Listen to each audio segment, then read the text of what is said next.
그리고 이제 세 번째 오해가 있습니다. 뭐 이명박 정부 때도 가장 크게 밀었던 게 일자리 창출이었던 것 같고요. 네. 지금 경제 위기가 오면 다 일자리를 만들겠다, 뭐 어떻게든 일자리를 나눠서라도 하겠다. 국회에서는 그럼 따라서 그 일자리 나누는 법안들도 이렇게 많이 내고 했었는데, 과연 이렇게 정부가 만드는 억지 짜기 이런 일자리가 과연 지속 가능한지 그것도 의문이고, 이게 과연 그런 비정규직이나 뭐 문제나 일자리 문제에서 제대로 해법인가라는 의문이 들어요. 그래서 제 정치권이라 그런 정부가 추진했던 그런 일자리 억지로 만들기 이게 여러 개가 있었어요. 근데 거기에 대해서 하나하나 또다시 이런 게 다시 나올까봐 하는 우려 때문에 하나씩 여쭤보도록 네. 하겠습니다. 네.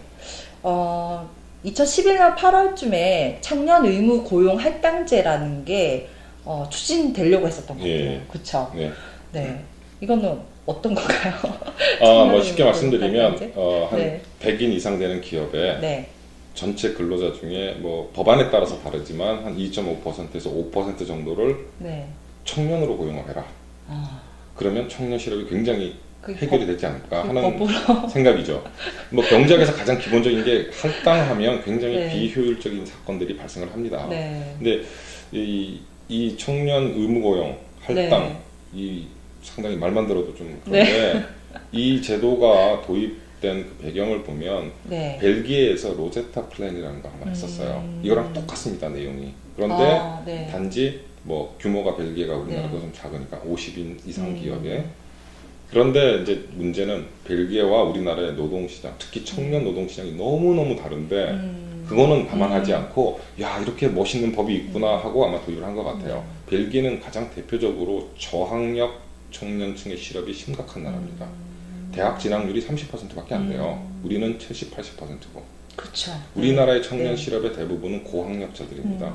그 사람들의 눈에 맞는 일자리가 없어서 네. 실업이 생기는 거고요. 그렇죠. 벨기에 같은 경우는 고등학교도 졸업 못하고 중간에 낙오를 해서 사회적으로 일자리도 안 찾고 하는 사람들이 너무 큰 이 사회적인 비용을 수반을 하기 때문에 그럼 강제로라도 돈을 들여서라도 이 사람들한테 좀 일할 기회를 한번 줘서 영원히 사회에서 벗어나는 그런 사람이 안 되도록 만들어보자 하는 건데요.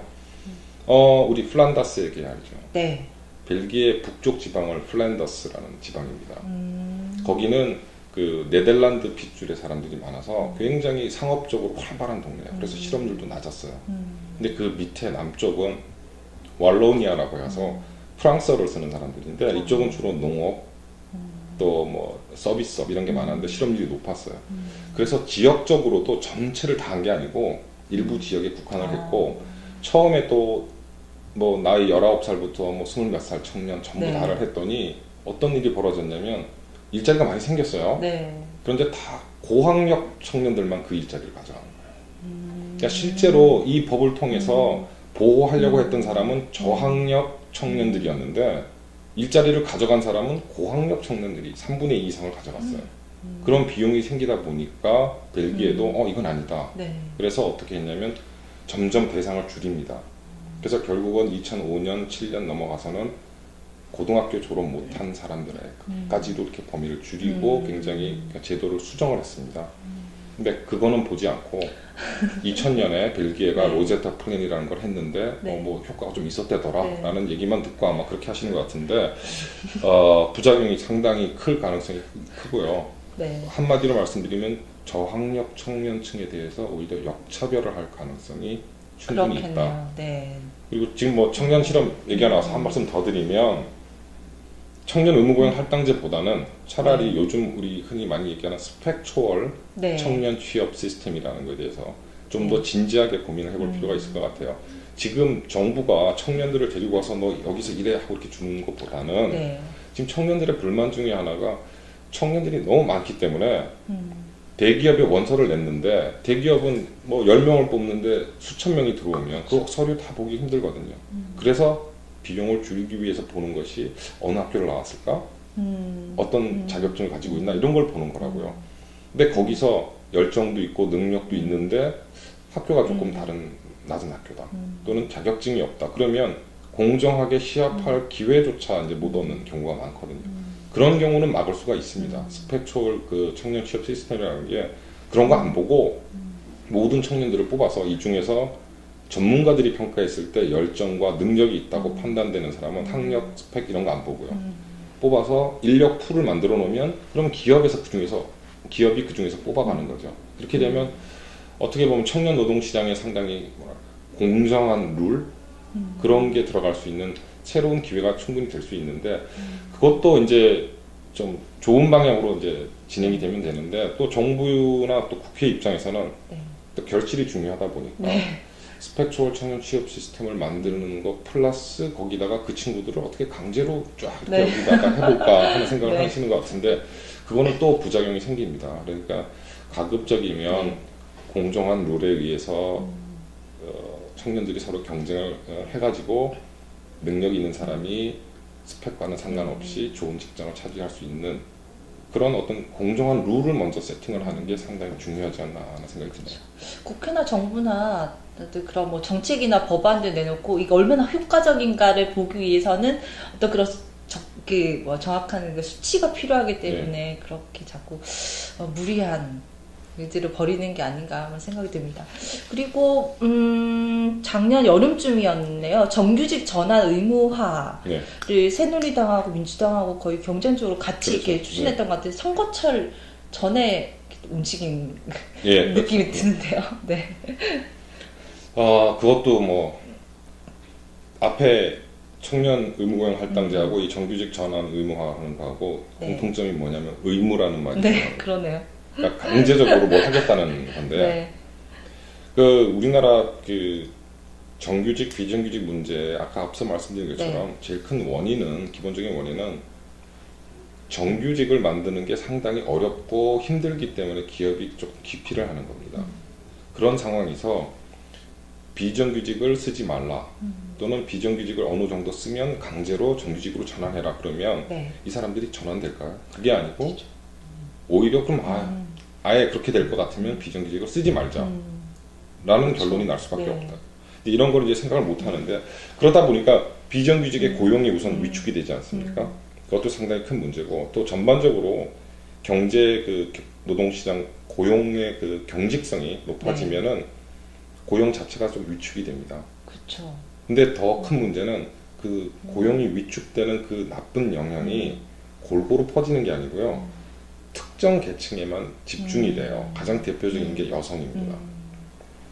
고용보호가 높아질수록 고용이 주는지 느는지에 대해서는 뭐 학자들 간에 이견이 많아요. 하지만 한 가지 확실한 거는 고용보호가 강하면 강할수록 여성의 고용률은 떨어집니다. 이 얘기가 뭐냐면 지금 있는 일자리를 점점 더 강하게 지켜주면 지켜줄수록 여성들이 새로 노동시장에 나오는 게 어렵다는 거죠. 근데 지금 뭐 저출산이다, 뭐 고령화다 얘기해서 여성의 그런 경제 활동이 엄청 이렇게 적극적으로 이렇게 격려되는 그래서 상황인데 그래서 제가 답답한 거죠. 예. 어떻게 거꾸로 그러니까 그래 가고 한쪽에서는 여성의 네. 경제 활동이 중요하다 네, 네. 해서 여성들을 자꾸 노동시장으로 네, 불러내자라고 얘기를 하면서 한쪽에서는 네. 뭐 다르게 표현하면 여성들은 나오지 마세요 그렇군요. 라고 하는 법안들을 자꾸 만들기 때문에 이거 상당히 강조해야 될 것 같아요. 네 그리고 또 한 가지가 네. 앞서 말씀드린 것처럼 획일적인 룰을 모든 사람한테 적용하는 게 상당히 부작용이 크거든요. 지금 이 정규직 전환 의무도 산업별로 차이가 굉장히 큰 그 여건이 차이가 큰데 그걸 전혀 고려를 하지 않고 있어요. 예를 들면 앞서 말씀드린 자동차 산업, 사내 하도급에 네. 대한 얘기가 많죠. 네. 우리나라에서 사내 하도급 제일 많이 쓰는 곳은 조선산업입니다. 그 이유가 그쪽에서 일하시는 분들이 악덕 기업줄에서 사내 하도급을 많이 쓰는 게 아니고요. 네. 그 산업의 특징이 있어요. 특히 내구재 같은 것을 생산하거나 대형 구조물을 생산하거나 하는 경우에는 공장을 짓고 하는 것이 상당히 시간이 걸리고 한 번 투자하면 그걸 없앨 수가 없거든요. 그러다 보니까 인력 조정을 자꾸 해야 되는데 거기에 내구재 또 수요는 굉장히 크게 왔다 갔다 합니다. 그러니까 인력 조정이 상당히 필요할 수밖에 없기 때문에 정규직을 쓰기 어려운 상황에서는 사내 하도급을 쓸 수밖에 없다라는 이제 그런 말씀을 드릴 수 있고 또 조선 산업을 예를 들면 자동차 산업은 그래도 재고를 조정할 수가 있잖아요. 네. 그러니까 경기가 좋으면 재고가 줄어들겠죠. 그렇죠. 네. 경기가 나쁘면 생산은 그대로 하더라도 좀 덜 팔리면 재고가 조금 느니까 그래도 조금 참을 수가 있다고. 조선 산업은 재고가 없습니다. 그러네. 조선 산업은 주문받아서 거죠. 선주문 후생산이라는 말을 하거든요. 네. 주문을 받아서 생산을 하기 때문에 주문이 없는데 모든 사람을 정규직으로 그쵸. 데리고 있다는 네. 것은 결국 망하라는 얘기거든요. 그러다 보니까 우리나라도 실은 그 세계 경제 그 경쟁에 노출되면서 중소조선업체들이 많이 망했습니다. 그리고 상당히 어려운 상황이고 전 세계적으로도 지금 조선 산업이 굉장히 어려운 상황인데 그런 그 산업별 특징은 전혀 반영하지 않고 모든 비정규직을 강제로 정규직으로 전환해라 하면 결국은 사람을 점점 덜 쓰는 경제로 가지 않을까 좀 걱정이 됩니다. 그리고 지금도 시행하고 있는 것 같은데 그 공공부문에서 나오는데 근로시간을 단축해서 일자리 나누기를 예. 하는 것 같은데 지금 계속 하고 있는 거죠. 예, 저희가. 예, 네. 근데 지속적으로 하고 있기도 하지만은 이제 네. 법을 통해서 네. 몇 시간 일주일에 몇 시간 이상은 못하게 하자라는 게 이제 지금 추진되고 있는 중입니다. 아. 그게 뭐냐면 네. 주당 40시간 일하잖아요. 네. 그리고 거기에 한 12시간 정도 법으로 더 일할 수가 있습니다. 네. 52시간까지는 일할 수가 있는데 예를 들어서 그렇게 추가로 일을 하게 되면 특근비도 받고 이제 그러죠. 근데 그 고용노동부에서 그거 외에 주말 그 공휴일에 일하는 거 그것도 몇 개를 좀 허용을 했어요.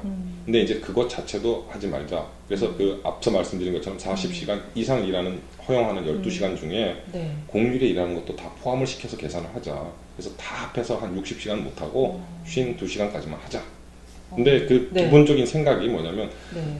일하는 시간을 줄이면 일자리가 생길 거라는 근데 그런 생각이거든요. 네. 근데 앞서 말씀드린 것처럼 네. 너무 또 네. 순진한 생각이에요. 실은 근로시간을 줄이게 되면 일자리가 생긴다. 물론 생길 수는 있어요. 근데 해외 사례들을 보면 굉장히 조심해야 될 것이 몇 가지가 있는데 근로시간을 줄이면서 기업이 산업이 안 망하고 일자리를 만들면서 나갈 수 있었던 거는 임금을 조정하는 수밖에 없었어요. 그렇죠. 네. 근로시간이 줄면 네. 당연히 월 수입이 줄 수밖에 없지 않습니까? 이제 임금을 조정을 해야 되는데 예를 들면 1980년대 독일 금속노조가 근로시간은 줄이고 돈은 그대로 받겠다 한번 했었어요. 그러다가 실패를 했고 그리고 또 프랑스 같은 경우는 오브리라는 법이 있어요. 뭐 여러 가지 법들 뭐 굉장히 많이 만들었습니다. 제가 불어에 약해서 잘 모르겠습니다만 근데 그 특징이 뭐냐면 임금 조정에 대해서는 전혀 얘기를 하지 않고 근로시간만 줄이는 거 얘기했는데 결국은 2005년도에 프랑스가 이 추가적인 법안을 만들면서 근로시간 단축을 통해서 일자리 만드는 거는 포기했습니다. 그러니까 안 되는 거죠.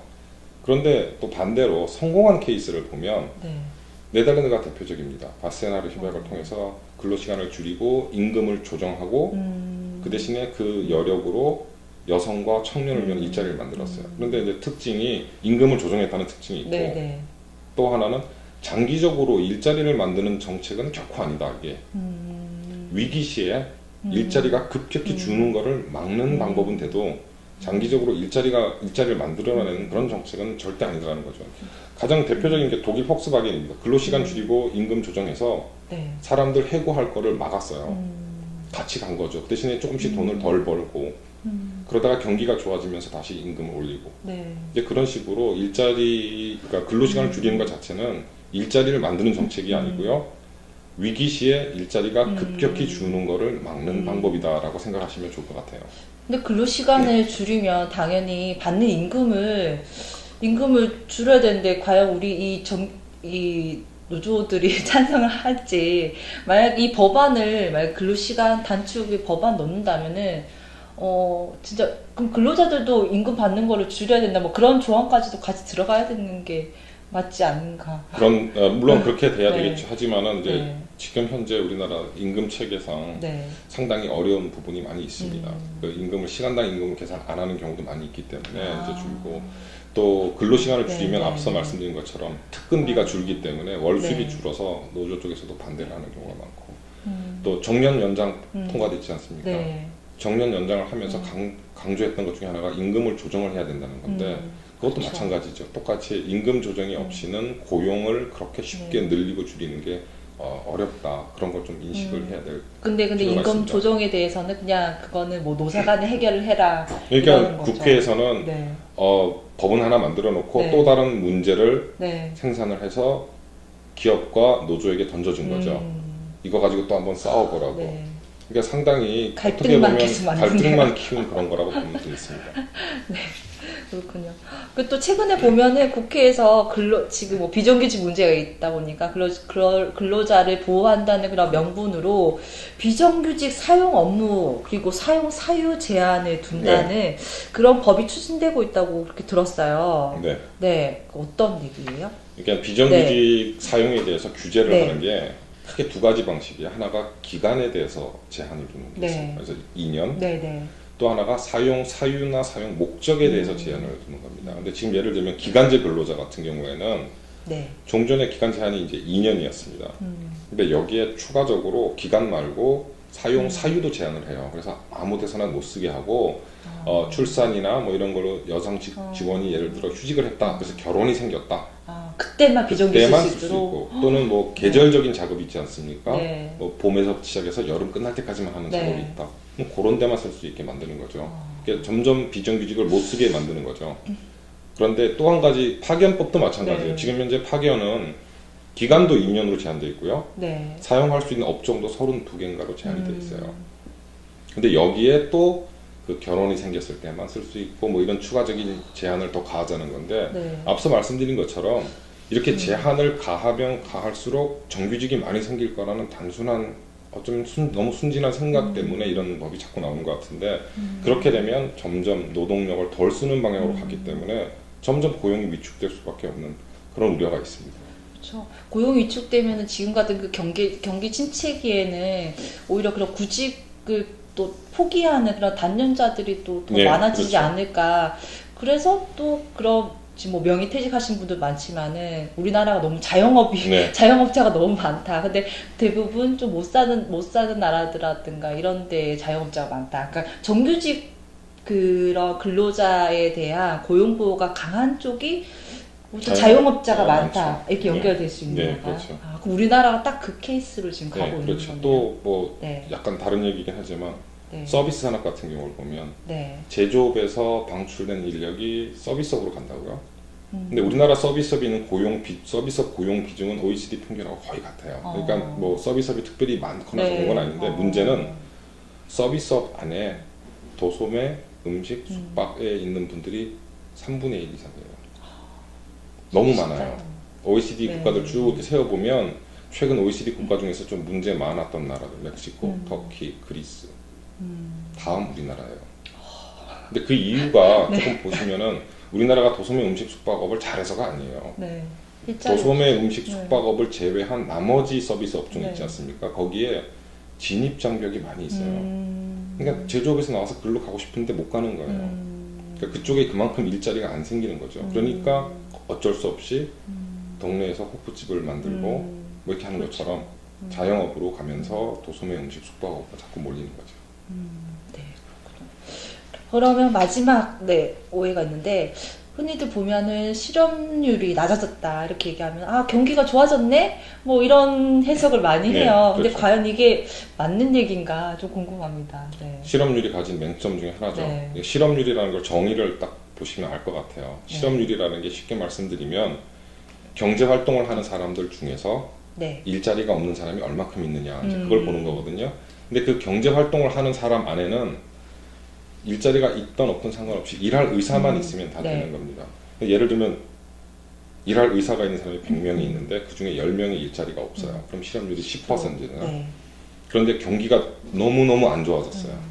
그래서 그 일할 의사는 있는데 일자리를 못 찾던 10명이 이제 도저히 안 되겠다 하고 아예 구직을 포기를 하고 예를 들어 학원 가서 뭐 네. 이렇게 공부를 한다든지 이런 걸 하면 통계적으로는 그 사람들이 실업자가 아닙니다.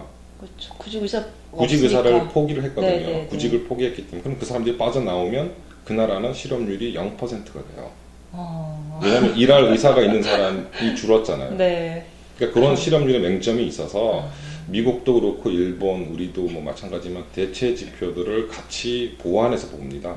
그러니까 대체 지표 중에서 뭐 흔히들 말하는 대체 실업률이라는 게 있어요. 그건 네. 어떤 거냐면 일자리를 찾다가 못 찾아서 포기한 사람들, 네. 그러니까 구직을 단념한 사람, 또는 학원을 다니면서 취업 준비하는 사람, 이런 사람들이 통계상으로는 실업자가 아니지만 실질적으로는 실업자다.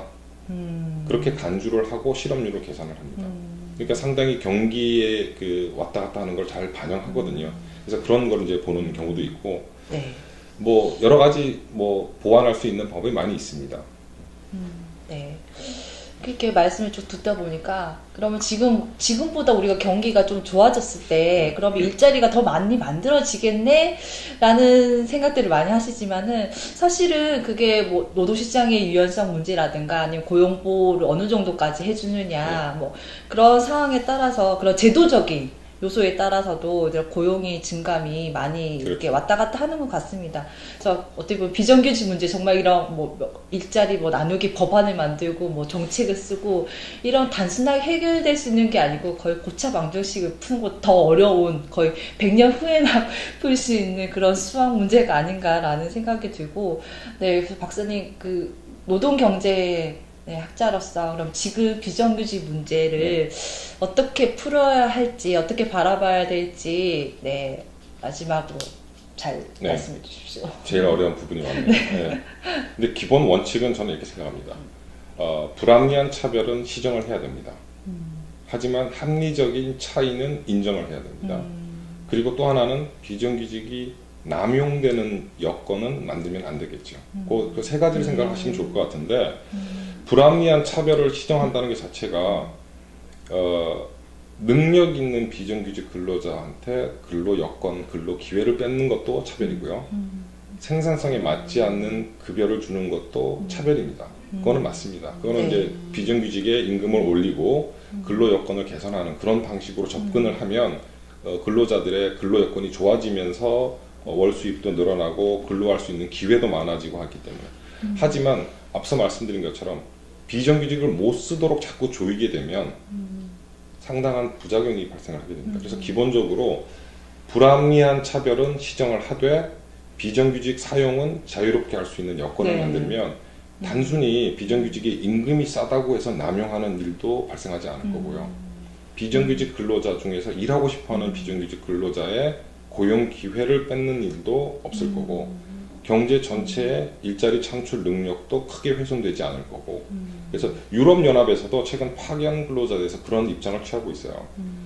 정규직 근로자와 그 생산성이나 이런 걸 비교해서 적정한 수준의 임금을 주고 불합리한 차별은 못하도록 강제를 하고 단 파견 근로자는 마음껏 쓸 수 있도록 촉진을 하고 그렇게 하면 단순히 임금이 싸다고 남용되진 않겠죠. 임금이 높아지기 때문에 남용하지 않고 대신 노동시장의 유연성을 위해서 파견 근로자를 특정 업무에만 배치하는 그런 일이 생기기 때문에 결국은 뭐 정리해서 말씀드리면 못 쓰게 조인다고 해서 일이 해결이 되는 게 아니고요. 쓸 수 있도록 만들고 다만 불합리한 차별은 시정하는 방향으로 가는 것이 합리적인 해결 방법이 아닌가 그렇게 생각합니다. 네. 오늘 진짜 비정규직 문제, 뭐 노동 문제, 노조 문제부터 해서 네 저도 공부를 많이 하는 기회가 된 것 같습니다. 네, 박사님 오늘 말씀 너무 감사드리고요. 네, 진시잡기 이것을 마치겠습니다. 감사합니다. 네, 감사합니다.